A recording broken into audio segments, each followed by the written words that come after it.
Come along as I create an original painting based on a photograph I took in Rome.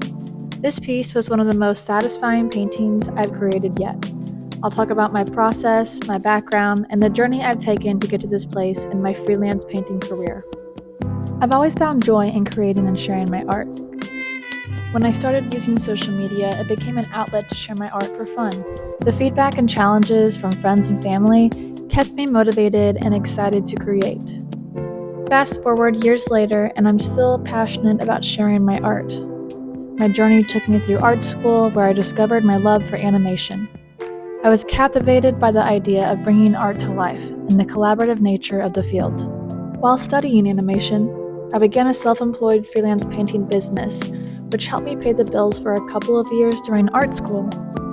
These paintings were typically based on photographs that my clients requested.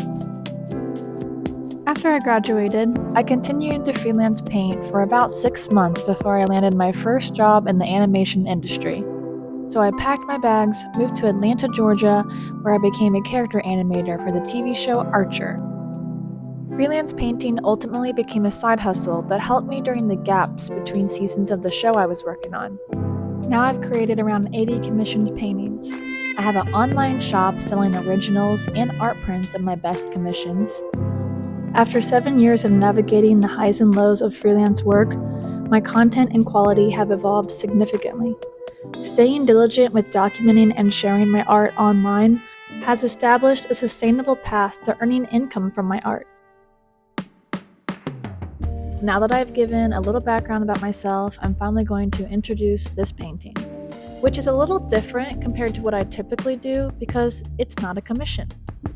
Usually, I earn money from my art by having clients hire me to create custom paintings based on their photographs. However, this time I'm not working on a commission. Instead, I'm painting purely for the joy of it and to push my own creative boundaries. Commission work has been crucial in building my career and rapidly expanding my portfolio. But after 7 years of it, I felt a strong urge to create something purely for myself. The constant focus on commissioned pieces left me little room to explore my own interests and challenge myself in new ways.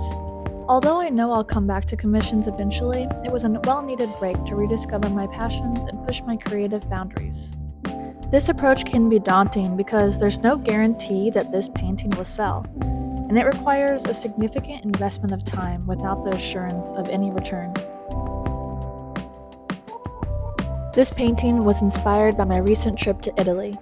As the sun set in Rome, we were walking past an alley which led to the square Via Magnanapoli. Warm tones radiated from the buildings, which stopped me in my tracks before I snapped a photo. I knew immediately that I was going to paint this. An exaggeration of this moment is how I envisioned this painting. I wanted to evoke a feeling rather than render it realistically. I was also just intrigued by the diverse and historical architecture portrayed in this image, which towers over the evening hustle and bustle. Now I'd like to share some details about my process while creating this painting. I gridded the entire canvas so I could accurately map out the buildings. The perspective was really important to capture for me. I started with an orange underpainting, which is a watered-down wash as the first layer. This method is used to help give a painting temperature, since the orange color will subtly peek through the layers of the paint in certain areas. It was also just a really good way to start the painting. Sometimes it's intimidating to make the first initial marks, so putting down the color helps get you started, and I do believe that it also influenced my color palette.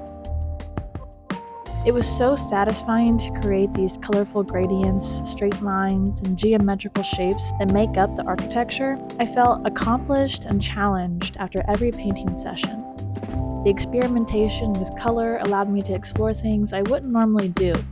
And in the end, I think it represented a style that I personally like, which is a balance between realism and painterly illustrative qualities. And just like in my other passion, animation, exaggeration is a key factor, which makes something more engaging and appealing. I think I seek that out in painting as well. When I decided I wanted to make a YouTube video, the main reason was to create more long-form content. I needed another outlet alongside the short form content that I'm already producing. I realized that the reason I like to view the content of my favorite artist is for a multitude of reasons. Some channels were helpful or educational, others were vlog-like and documented a process well. Their social media always felt like an online artist community. So my goal is to be a little bit of all of that. Expect a range of thoughtful content designed to inspire, relax, educate, and hopefully entice you to buy my art. After taking a long break from commissioned work, I ended up producing 2 paintings that significantly contributed to my growth as an artist and clarified the direction I want to pursue. Now that the animated show I worked on has concluded, I'm back to accepting commission requests and feeling even more inspired to do so. In the long run, my plan is to ebb and flow with this business, whether it be full-time or just a side hustle, and I'd also love to promote my business so I can continue pursuing my passions of making a living off of my art. This painting is available for purchase, and if you're interested, you can find the purchase link in the caption of this video.